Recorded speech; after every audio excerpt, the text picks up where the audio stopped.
Hey, how's everybody doing? We are coming close to Pesach. And so I want to do three things today in today's little shir. I hope that it'll be under 15 minutes. Very much hope so. Maybe even under 10. Ha. Okay, I want to do three things. I want to do the Parsha, which is Parsha Pekudei, and then I want to talk about Pesach, and then I want to end with a little bit of what we've been learning in our learning group about Tefillah.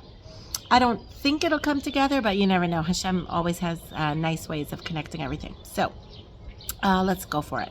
First of all, this Parsha is where the Jewish people finish their building of the tabernacle. You know, there's been a lot of Parshas talking about how to build each and every vessel, how to put it all together. And now finally in this week's Parsha, it says that on the first day of the first month, which is Nisan, which is Rosh Chodesh Nisan, how crazy is it that this week is the building of the Mishkan, which happened on the day of Rosh Chodesh Nisan, and it is going to be the Parshat HaChodesh, meaning we are Parshat Mevarchim, which means we are blessing the new month, and that means that Rosh Chodesh is happening this week, and in fact, right after Shabbat, on Sunday, is Rosh Chodesh Nisan. How does that always happen? Does that always happen? I'm not sure. But anyway, I thought it was cool. So Rosh Chodesh Nisan, which is coming up this week, is where we're up to in the Parsha, and they finished building the Beit HaMikdash, the tabernacle in the desert. And then it kind of ends this whole point about how Hashem is dwelling within them. And it kind of talks about the whole 42 journeys, the whole 42 encampments in the desert throughout the 40 years in which the Jewish people were journeying through the desert. And it says the following: Ki anan Hashem al hamishkan yomam. The cloud of Hashem is on the tabernacle. This is like the modus operandi. This is the way that it was throughout the 40 years in the desert. There was a cloud of Hashem on top of the tabernacle in the day. The eish tiyeh laila bo. And in the evening there was a fire, a pillar of fire, also on top of the tabernacle. Le'enei kol Beit Yisrael b'chol mas'ehem. In all of their journeys throughout the 40 years in the desert, there was always this dynamic where there would be a cloud during the day and a fire at night.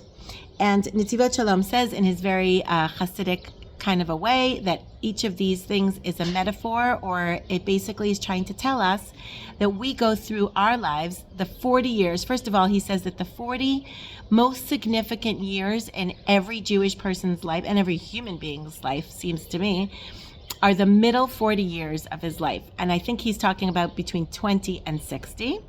I think in our generation, we could push it off to 30, where kind of like people really start becoming adults at the age of 30 to 70. And people are living longer, you know, but the main 40 years in a person's life that's the journey in the desert. Okay, that's the metaphor. And he says that always there's going to be that tabernacle in your life where you are creating within yourself that mindfulness, that connection to Hashem. And if you do that within those 40 years of your life, the main 40 years, I mean, I would like to hope that after the age of 70, you're kind of good to go, and you have that like serenity and tranquility within you, and like the challenges stop happening. Let's hope for that, okay, at 70. And before 30, or, you know, for sure in your teenage years, you can't really be expected to have any real accomplishments. But during these 40 years of the main part of your life, you're going to have lots of challenges. And if you create that space within you where Hashem can dwell, and where you have that connection to Hashem, that kedusha, that holiness, which really means just an understanding and a connection with Hashem, you will have protection in two ways.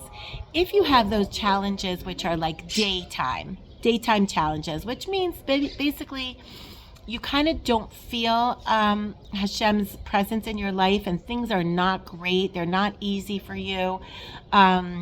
You have difficulties, you have, I wouldn't say major disasters or tragedies, but you have just a lot of uphill climbing in your life. You might have some, kids that you're not that are not giving you, serenity or tranquility or a moment's peace.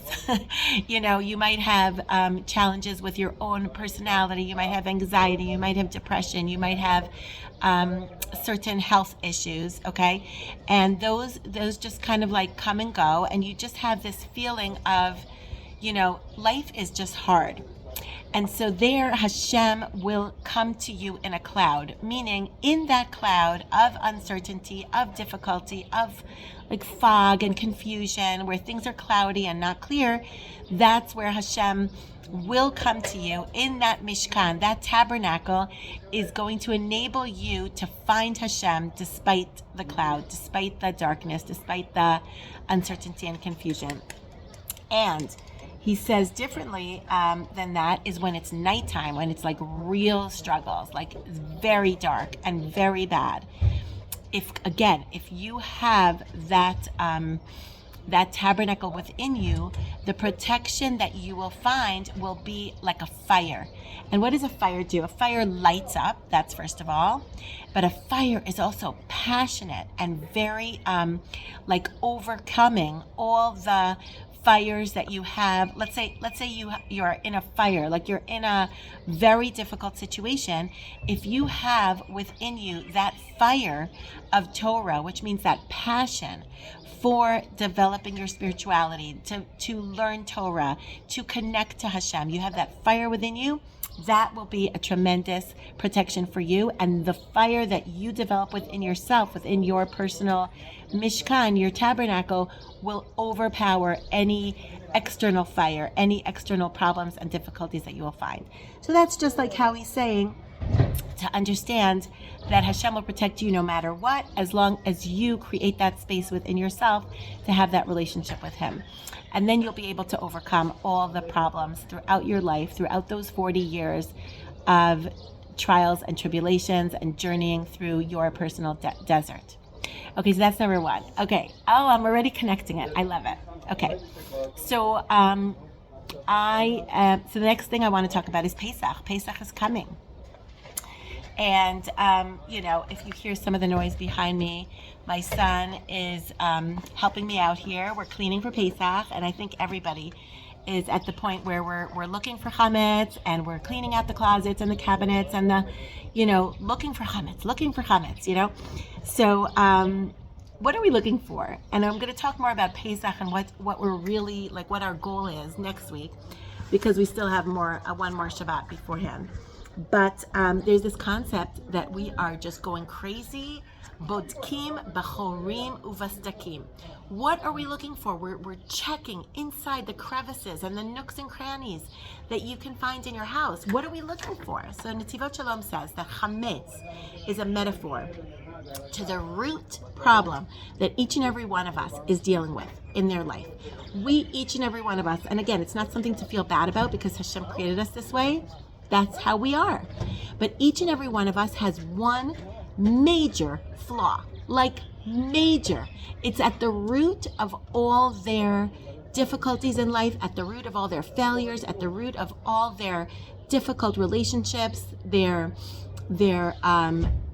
whatever it is that's causing any trouble in their life, this is the root, okay? That is each and every one. It's like called the Nikudat Hara, and it spreads and it creates rot within you. So almost like just like a fungus in your nail, you need to you can't just leave it be. You need to actually uproot it. You need to get rid of it. All right. And then you can do all kinds of things, like all kinds of side things where you take care of it and you put some stuff on it, whatever. But initially you need to get rid of it, which means you need to cut the nail. You need to glunk it. You know what I'm saying? I know it sounds gross, but like that is the way it is. Or like an infection. If you don't deal with it, it's going to spread.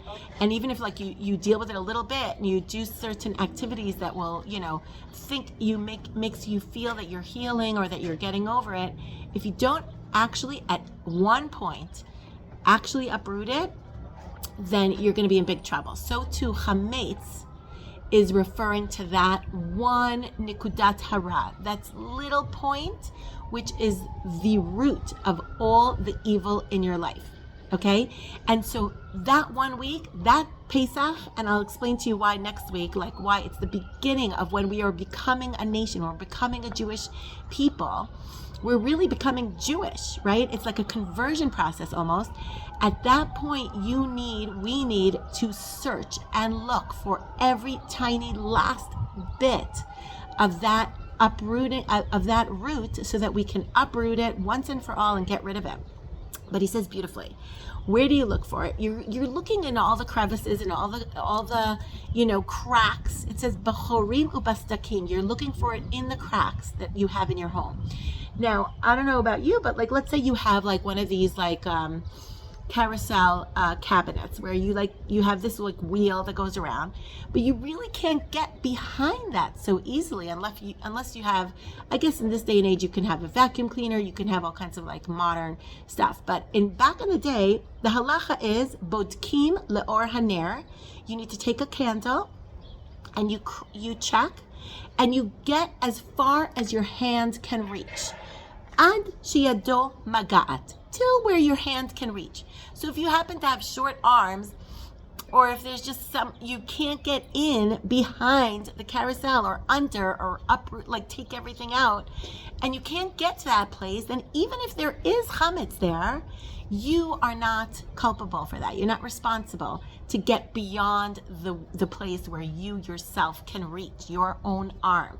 So it's pointing out a very nice thing according to the Netivot Shalom, that ad makom bodek ad makom she yado magat. You need to do as much work until like your abilities that Hashem gave you. You need to use those abilities and try and uproot that negative part of yourself.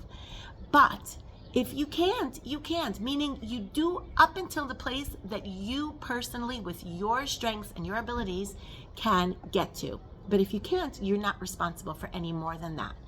And how do you find it? With a nair. How do you find that piece of yourself that is the root of all evil? I have a class that I give, maybe sometime I'll give it to you guys, which it talks about the elements, the 4 elements in the world. And it's water, it's fire, it's air, it's earth. Okay, those are the 4 elements, and we can go into each and every one of the elements and figure out which is most dominant within you. And usually you will find one of the elements that is kind of like causing all the trouble in your life. Okay, but that's another time. But he's saying you have been given a nair, a candle, a light, a little light in you, which is your neshama. That is a candle for each and every one of us. And the candle will show you what your chametz is. You use that candle, you use your soul, you get in touch with who you are, and that will teach you what is the root weakness that you are put on this earth to fix. And he says very amazingly that even if you're a religious person, you're keeping all the mitzvot, it could very well be that if you don't do this search at some point in your life, like every Pesach, right? And we can take this advantage and really try and do a little bit of introspection, getting in touch with who we are, which is our soul, which is our candle, and looking to try and find what is that root problem that I need to eradicate. I really need to eradicate. Now it's only for that 1 week in the year that we are really never allowed to have any bit of chametz, like even b'mashehu, even a tiny molecule, or I wouldn't say a molecule, but a tiny crumb is already not okay. So at one point you need to do that evaluation and you need to figure it out and you need to try and eradicate it. If it comes back afterwards, or let's put it this way, or if you're still dealing with the after effects, later on during the year, obviously we can go back to eating chametz, which means that obviously it can take a whole life to deal with it, but to actually find it and get rid of it for that 1 week, that is what we have to do. Now, I have a very, very short time. Oh, and how to do it is with the fire. That's why I was thinking about the fire connection. You have to burn the chametz. It's not enough just to like, oh, let's put it aside, or let's push it away, or let's hide it, or let's cover it up with something. No, you have to burn it. So he says the best way to get rid of chametz is burning, which means that the best way to get rid of this root flaw in your life is to overpower it with the power, with the fire of Torah and of your passion for Kedusha, for connection to Hashem. So if you're super, super excited about something, about a particular mitzvah, about learning Torah, take that enthusiasm and use it to overcome and to overpower and to eradicate and burn away the root problem that you have. And I see it with certain people, like they have, let's say, a problem with desires, or a problem with addictions, or a problem with depression. You know, if they can find that part of Torah and mitzvot that excites them and gets them enthusiastic about life, that fire can overcome all their flaws. And Hashem wants that to happen. So he did give us the ability to, you know, put our hand as far as we can go, and to actually work on eradicating that little flaw, that little nikudat hara, the point of evil. And one last thing about the tefillah that we were learning today. We had 6 women today in our learning group. Wow, we are just expanding, Baruch Hashem. So all of us were going through a part of tefillah called kri'ah, a calling. And it says beautifully that when you make a phone call, you need a name, you need a phone number. Like, you know, if you put a contact into your phone book, into your contacts, you need to put it under a name, because you're never going to remember what that number is unless you have a name. And when you know the name to call out to, you are much more, like, this is a much more accessible way. Let's say you want something, let's say you need money. So you would call a rich person, you would call somebody who is actually able to give you what you need. Or he gives an example of, let's say you're being literally burglarized, right? Like you're 2 bullies confront you in a dark alley, and you see a police car passing by, kind of like just like checking out to make sure everything's okay. If you scream, police, you know, first of all, that's such an effective way to get what you need. Help, police, police, police, you know? Mishtara, come over here, you know? Here, I need help. So, and that's, first of all, it's very effective when you call the name, and that name talks about the essence of the person or the being that you are trying to reach out to and get their help. And number 2, you are so happy to see the police, because the police is exactly who you need right now. So the way of praying to Hashem in the kri'ah form, using the word kri'ah, which means calling out, it's specifically using the name of Hashem that relates to what you're looking for. So if you just need general mercy or compassion, you would just say Hashem, because Hashem is the name of mercy. But sometimes you say Elokai, my God, right? You would say Elokai, because you're my God. Like, imagine if the same scenario with the bullies in the dark alley, but you actually hired a couple of bodyguards, and they are waiting to see if you're okay, because you paid them. They are your bodyguards. They are just around the corner. So if you call out, my bodyguards, come quick, save me. So that's what we're doing with Hashem. When we call out, my God, you are my God, please save me from A, B, or C. Give me health, give me money, give me whatever it is that you need. And that is the story for today. So have a great Shabbos, everybody. And next week, again, we'll talk more about Pesach and Shabbat Gadol, which is next week. Have a great Shabbos.